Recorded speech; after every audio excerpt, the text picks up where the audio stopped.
Education টিকে Assam channel সকলোকে স্বাগতম জনাইছোঁ আৰু বন্ধুসকল এটা ইম্পৰ্টেণ্ট আপডেট আছে।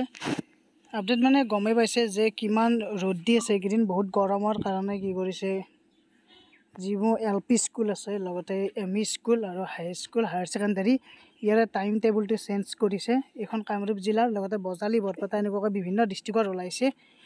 আৰু এইখনত দিছে যে 7:30 পৰা 12টা বজালৈকে LP স্কুল, ME স্কুল দিছে 7:30 পৰা 12:30লৈকে, হাইস্কুল, হায়াৰ ছেকেণ্ডাৰী দিছে 7:30 পৰা 1টা বজালৈকে। গতিকে এইখিনি আছিল ইম্পৰ্টেণ্ট, মানে যিখিনি আমাৰ প্ৰখৰ ৰ'দৰ কাৰণে, গৰমৰ কাৰণে স্কুলৰ টাইমটো কমাই দিয়া হৈছে। গতিকে মৰ্ণিং ক্লাছ এনেকুৱাকৈ বিভিন্ন ডিষ্ট্ৰিক্টত দিছে। নিজে নিজে সকলোৱে পাইছেই কিজানি ন'টিছবোৰ। আৰু ইয়াত তাৰিখটো আপোনালোকে গমেই পাইছে যে 22/5/2000। আৰু কেতিয়া তাৰমানে এই প্ৰচেছটো বন্ধ হ'ব সেইটো এতিয়ালৈকে ক'ব পৰা নাযায়, কাৰণ যেতিয়ালৈকে গৰম নকমে তেতিয়ালৈকে এনেকুৱাকৈ থাকিব। গতিকে এইখিনি আছিল আপডেট।